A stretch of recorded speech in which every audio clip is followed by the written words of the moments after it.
ছাত্র জনতার অভ্যুত্থানের মুখে ভারতে ঠাঁই নেয়া বাংলাদেশের সাবেক প্রধানমন্ত্রী শেখ হাসিনাকে দেশে ফেরত পাঠানোর ইঙ্গিত দিয়েছেন প্রধানমন্ত্রী নরেন্দ্র মোদী।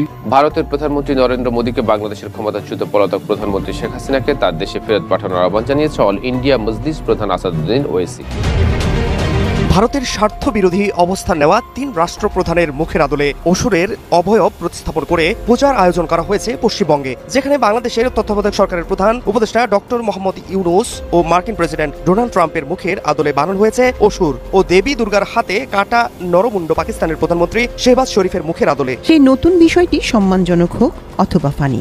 এবার কলকাতায় তেমনই চেষ্টা করেছেন শিল্পীরা, যা রাষ্ট্রীয়ভাবে তাদের দেউলিয়াত্বকেই সামনে নিয়ে এসেছে।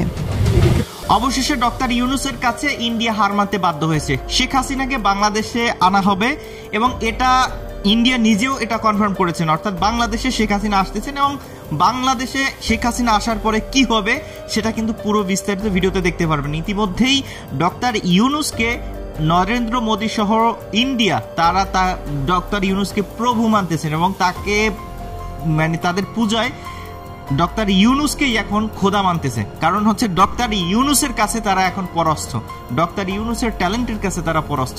বিষয়টা এরকমই, যদিও তারা বিষয়টা ফানি ভাবে তুলে ধরার চেষ্টা করেছিলেন। এবার ইন্ডিয়াতে ডক্টর ইউনূসকে নিয়ে কি হচ্ছে এবং কেন এবার শেখ হাসিনাকে বাংলাদেশে পাঠিয়ে দেওয়ার জন্য তারা তৈরি হয়েছেন, এই বিষয়গুলো দেখতে পারবেন আজকের এই ভিডিওতে। দর্শক, ভিডিও শুরুতে একটি লাইক দিয়ে দিবেন এবং চলুন দর্শক, কেন ডক্টর ইউনূসকে তারা সেখানে উপাসনা করতেছে, কেন পূজা করতেছে এবং তারা তাদের খোদার চেয়েও ডক্টর ইউনূসকে কেন বড় মনে করতেছে সেটা একটু আমরা ভিডিওতে দেখে আসি। এরপরে অবশ্যই শেখ হাসিনাকে কিভাবে বাংলাদেশে পাঠানো হচ্ছে সেটা আমরা ভিডিও শেষ অংশে দেখব। তাই ভিডিওটি শুরু থেকে শেষ অবধি পর্যন্ত চলুন আমরা একটু দেখে আসি। যদিও সবশেষ বিমস্টেক সম্মেলনে ভারতের প্রধানমন্ত্রী নরেন্দ্র মোদীর সঙ্গে বৈঠক করেন ডক্টর মোহাম্মদ ইউনূস। मोदी जी, सीमांचल में कोई बांग्लादेशी नहीं है। भाई बांग्लादेश में जो हुआ आप भी तो जिम्मेदार है मोदी। दिल्ली में तुम्हारी एक बहन बांग्लादेश की बैठी है। বাংলাদেশের রাজনীতিতে নির্বাচনের তোড়জোড় আর ভারতের রাজনীতিতে হাসিনা ফ্যাক্টর। বাংলাদেশে অনুপ্রবেশকারী ঠেকানোর নামে মূলত মুসলিম নিপীড়ন শুরু করেছে নরেন্দ্র মোদীর প্রশাসন, আর সে কারণেই ক্ষেপছে ভারতের বিরোধীরা। তারা বাংলাদেশি হাসিনাকে সবার আগে ফেরত পাঠানোর দাবি তুলছে। সাম্প্রতিক সময়ে অবৈধ অভিবাসীদের বিতাড়নের নামে বড্ড বেশি বাড়াবাড়ি করছে ভারত। বাংলাভাষী কাউকে পেলেই বাংলাদেশি আখ্যা দিয়ে তাদের পুশিন করা হচ্ছে। আক্রোশ আছে মুসলিমদের উপরও। আদতে অবৈধ বাংলাদেশিদের পরিবর্তে নিজ দেশের সাধারণ জনগণকেও জোর করে বাংলাদেশে পুশিন করছে তারা। বিশেষ করে ভারতের মুসলিম নাগরিকদের বাংলাদেশি ট্যাগ দিয়ে তাদের বিরুদ্ধে ধরপাকড় শুরু করেছে ভারত সরকার।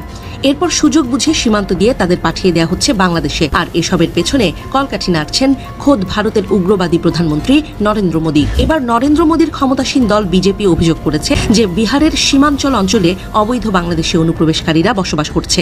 এই বক্তব্যের মাধ্যমে মুসলিমদের কোণঠাসা করার চেষ্টা করেছে ভারতের কট্টরপন্থী রাজনৈতিক দল বিজেপি। কারণ বিহারের সীমাঞ্চল একটি মুসলিম প্রধান অঞ্চল।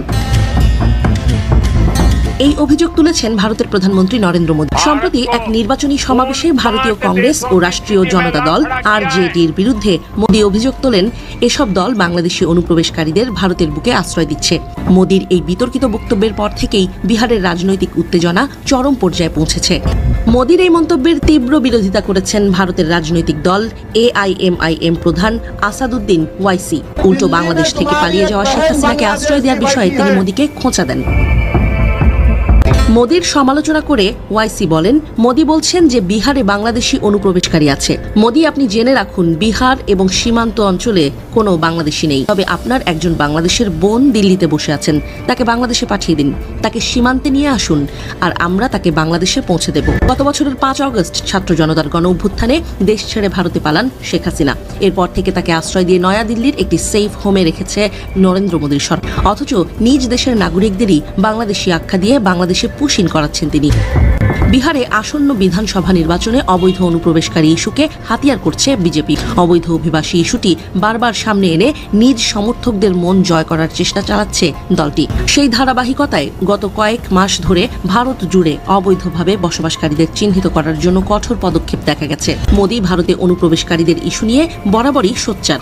তিনি তার স্বাধীনতা দিবসের ভাষণ এবং পূর্ণিয়ার এক নির্বাচনী সমাবেশে অবৈধ অনুপ্রবেশকারীদের বিষয়টির উল্লেখ করেন। অবৈধ অনুপ্রবেশের কারণে ভারতে জনসংখ্যার সংকট তৈরি হয়েছে বলে দাবি করেছেন তিনি। অথচ পালিয়ে যাওয়া শেখ হাসিনা ও তার হাজারো নেতাকর্মীদের নিজেই আশ্রয় দিয়েছেন মোদী। এতে করে বিরোধী রাজনৈতিক দলগুলোর কঠোর সমালোচনার মুখোমুখি হচ্ছে। নিউ ইয়র্কে একসঙ্গে চারটি অভিযোগ করে ভারতের বিরুদ্ধে তীব্র সমালোচনা করেছেন বাংলাদেশের প্রধান উপদেষ্টা ডক্টর মোহাম্মদ ইউনূস। এই অভিযোগে কেঁপে উঠেছে বিশ্ব কূটনীতিক অঙ্গন। ভারতীয় সংবাদ মাধ্যম এনডিটিভির এক প্রতিবেদনে বৃহস্পতিবার প্রকাশ হয়েছে এ খবর। প্রতিবেদনে জানানো হয়েছে ভারতের ভুয়া খবর, প্রোপাগান্ডা থেকে শুরু করে সাবেক প্রধানমন্ত্রী শেখ হাসিনাকে আশ্রয়, সব বিষয়ই একে একে তুলে ধরেছেন প্রধান উপদেষ্টা ডক্টর মোহাম্মদ ইউনূস।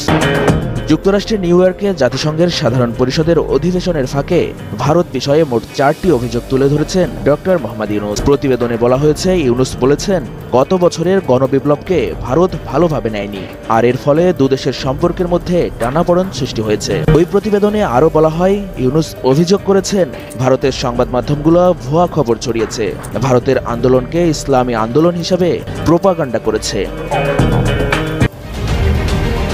ভারতের স্বার্থ বিরোধী অবস্থান নেওয়া 3 রাষ্ট্রপ্রধানের মুখের আদলে অসুরের অবয়ব প্রতিস্থাপন করে পূজার আয়োজন করা হয়েছে পশ্চিমবঙ্গে, যেখানে বাংলাদেশের তত্ত্বাবধায়ক সরকারের প্রধান উপদেষ্টা ডক্টর মোহাম্মদ ইউনূস ও মার্কিন প্রেসিডেন্ট ডোনাল্ড ট্রাম্পের মুখের আদলে বানানো হয়েছে অসুর ও দেবী দুর্গার হাতে কাটা নরমুণ্ড পাকিস্তানের প্রধানমন্ত্রী শেহবাজ শরীফের মুখের আদলে। এবারের দুর্গাপূজায় ব্যতিক্রম এমন থিম তুলে ধরে ব্যাপক মনোযোগ আকর্ষণ করেছে পশ্চিমবঙ্গের মুর্শিদাবাদ জেলার বহরমপুর খাগড়া শ্মশানঘাট দুর্গাপূজা কমিটি। কমিটির ব্যাখ্যা অনুযায়ী ট্রাম্প আকৃতির অসুরের মাধ্যমে প্রতীকীভাবে ট্রাম্পের বিশ্বাসঘাতকতাকেই দেখানো হয়েছে। মূর্তিটি উদ্বোধন করার পর অল্প সময়ের মধ্যেই এটি বিপুল দর্শকপ্রিয়তা লাভ করে। ট্রাম্প অসুর দ্রুতই আলোচনার কেন্দ্রবিন্দুতে পরিণত হয়। এর মাধ্যমে বৈশ্বিক রাজনৈতিক ঘটনাবলী কিভাবে স্থানীয় সাংস্কৃতিক চর্চার ভেতরে প্রতিফলিত হয় সেটি ফুটে উঠেছে। এদিকে রাজ্যের মুর্শিদাবাদ জেলার আরেকটি মণ্ডপে নজরে এসেছে বাংলাদেশের অন্তর্বর্তী সরকার প্রধান ডক্টর মোহাম্মদ ইউনূস ও পাকিস্তানের প্রধানমন্ত্রী শেহবাজ শরীফকে অসুর বানানোর দৃশ্য। ব্যতিক্রমী এই পূজা মণ্ডপে প্রবেশ করলে দর্শনার্থীদের চোখে পড়ছে দুর্গার পায়ের নিচে অসুরকে, যার চেহারা হুবহু ফুটিয়ে তোলা হয়েছে ডক্টর মোহাম্মদ ইউনূসের আদলে। অন্যদিকে দেবী দুর্গার হাতে রয়েছে একটি কাটা নরমুণ্ড, যা ফুটিয়ে তোলা হয়েছে পাকিস্তানের প্রধানমন্ত্রী শেহবাজ শরীফের আদলে। তৃতীয়া থেকেই প্রতিদিন হাজার হাজার ভক্ত ও দর্শনার্থী ভিড় জমাচ্ছেন অভিনব এই থিমের পূজা প্যান্ডেল ও প্রতিমা দেখতে। পূজা কমিটির দাবি, তাদের এই বছর পূজার থিমের নাম দহন। দেশের শত্রুদের বিনাশের প্রতীকী উপস্থাপনাই তাদের মূল উদ্দেশ্য। পূজার থিমের এমন ব্যতিক্রমী উপস্থাপনা কূটনৈতিক শিষ্টাচার বিরোধী হলেও বিষয়টিকে দেশের শত্রুদের বিনাশের প্রতীকী উপস্থাপনা হিসেবেই দেখছেন ভারতের পূজা উদ্যোক্তারা। দর্শক, ভিডিও আমরা পুরোটাই দেখছেন। ইদানিং কিন্তু আপনারা সবাই দেখছেন যে শেখ হাসিনাকে বাংলাদেশে আনার জন্য দল আওয়ামী লীগও চেষ্টা করতেছে।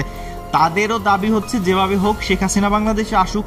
কারণ হচ্ছে বিএনপির চেয়ারপারসন বেগম খালেদা জিয়া তিনি কিন্তু যখন অসুস্থ ছিলেন, মানে তিনি যখন ক্ষমতায় নাই, তখনও কিন্তু তিনি বাংলাদেশ ছেড়ে কোথাও যাননি।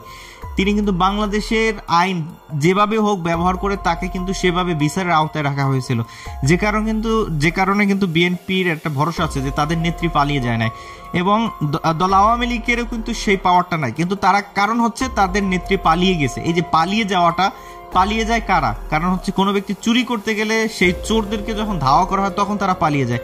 শেখ হাসিনার নামে পালিয়ে যাওয়া শব্দটা যাতে মোচন হয় সেই জন্য দল আওয়ামী লীগও চেষ্টা করতেছে শেখ হাসিনা বাংলাদেশে ফিরে আসুক, এবং শেখ হাসিনাকে ফিরিয়ে আনার জন্য ভিতরে অনেক মানুষের কাজ করতেছে। তাদের ভিতরে ইন্ডিয়াও এটা সায় দিয়েছে, এবং পাকিস্তান তো স্পষ্ট ভাষায় জানাই দিয়েছে যে তোমাদের এক বোন বাংলাদেশ থেকে পালিয়ে এসেছে, তাদেরকে বাংলাদেশে যেতে দাও। পাকিস্তান কিন্তু এখানে পুরোপুরি বাংলাদেশের ফেভারে রয়েছে, এবং বাংলাদেশের জয়গান কিন্তু পাকিস্তান মুখেও কিন্তু শোনা যাচ্ছে। এটা যাই হোক, আপনার মতে আসলে এই বিষয়গুলো কেমন, এবং শেখ হাসিনা বাংলাদেশে ফিরে আসলে এটা বাংলাদেশের জন্য ভালো কিনা, আপনার মতামত আপনি কমেন্ট অপশনে জানিয়ে যাবেন। ভালো থাকবেন সবাই। আসসালামু আলাইকুম ওয়া রাহমাতুল্লাহ।